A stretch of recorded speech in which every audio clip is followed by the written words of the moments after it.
राष्ट्रवादी मानव मुक्तीचे प्रणेता महामानव विश्वरत्न डॉक्टर बाबासाहेब आंबेडकर यांना विनम्र अभिवादन करते। त्यासोबतच मंचावर विभूषित ज्योतिबा फुले आणि सर्वविभूषितांना नमन करते। त्यानंतर व्यासपीठावर उपस्थित डॉक्टर बाबासाहेब आंबेडकर मराठवाडा विद्यापीठ नामविस्तार उत्सव समितीचे अध्यक्ष नानासाहेब डोंगरे, त्यासोबतच मंचावर उपस्थित सर्व नवनिर्वाचित नगरसेवक आणि उपस्थित सर्व मान्यवर, सर्वांना माझ्या विनम्र मनापासून नमस्कार आणि जय भीम।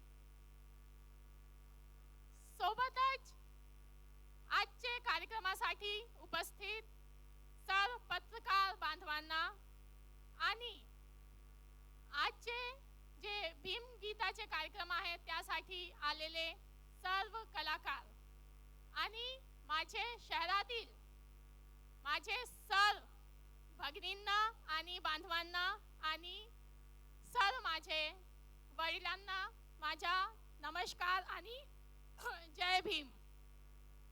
आपल्या सर्वांना नामविस्तार दिनाच्या भरपूर हार्दिक शुभेच्छा।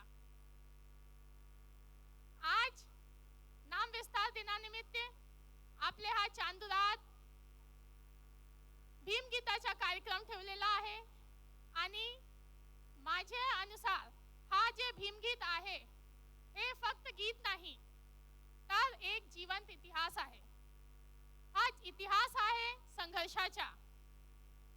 बाबासाहेबचे क्रांतिकारी विचारांची जाणीव देणारे गीत आहे आणि हा तो इतिहास आहे ज्यांनी शोषलेल्या समाजाला स्वाभिमानाने जगायला शिकवलं आहे।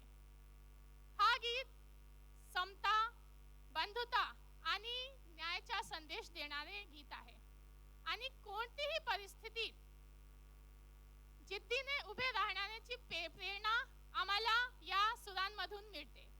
तर आजच्या या प्रसंगी मी एवढेच सांगायचे आहे की भीमगीत ऐकताना आपल्याला फक्त ऐकायचं नाही, मनोरंजन म्हणून ऐकायचं नाही, तर हा प्रत्येक गीताचे शब्दांना अर्थ आपण आपल्या आचरणात आणला पाहिजे। हा सुरांच्या माध्यमातून जे भीमराय विचार आहे ते विचार घराघरात पोहोचले पाहिजे। आजच्या कार्यक्रमातूनही तोच विचारांचा वारसा पुढे जाणार असा मला पूर्ण खात्री आहे। शिक्षित व्हा, संघटित व्हा आणि संघर्ष करा हा मंत्र बाबासाहेबांनी दिलेला आहे आणि हा मंत्र सर्वांना आत्मसात केला पाहिजे आणि सर्वांनी एकजुटीने आपले समाजाच्या प्रगतीसाठी कार्य केला पाहिजे आणि हीच बाबासाहेबांना खरी आदरांजली ठरेल।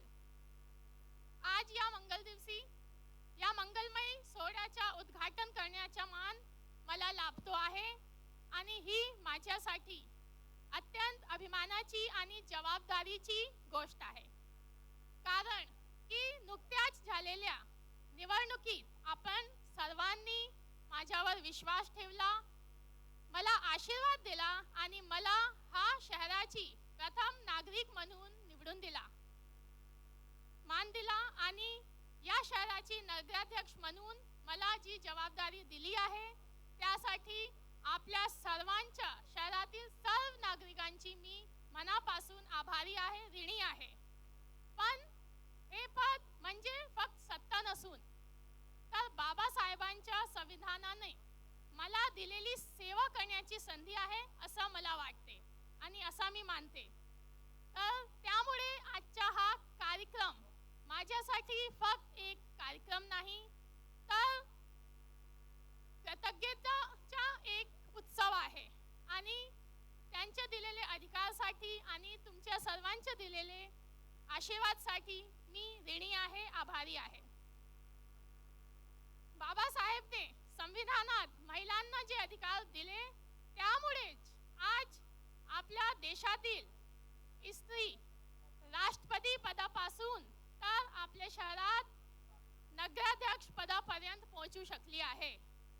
तर नगराध्यक्ष म्हणून मी आपल्या सर्वांना हे विश्वास देते की एक समतामूलक, सुरक्षित आणि प्रगत शहर घडण्यासाठी मी प्रामाणिकपणे काम करीन आणि सर्व समावेशक विकास करणे हीच माझा ध्येय असेल. कार्यक्रमाच्या यशस्वी आयोजनासाठी मी कार्यक्रमचे पूर्ण आयोजक मंडळी, विशेषतः नानासाहेब डोंगरे, जे प्रत्येक वर्ष या दिवशी असा मोठा कार्यक्रम आपल्यासाठी आयोजित करतात, त्यासाठी त्यांच्या आणि पूर्ण आयोजक मंडळांच्या खूप खूप कौतुक करते आणि मनपूर्वक अभिनंदन करते. आणि त्यांच्या प्रयत्नामुळे आज आपले या चांदूर शहरात विश्वप्रसिद्ध गायिका कडूताई आपले चांदुरात आलेली, त्यासाठी त्यांचा आभार मानते आणि कडूताईच्या आणि त्यांची पूर्ण मंडळीच्या आपले चांदुरात स्वागत करते आणि त्यांना खूप शुभेच्छा देते. सर्वांना जय भीम, जय महाराष्ट्र, जय हिंद आणि जय संविधान. नमो बुद्धाय. धन्यवाद.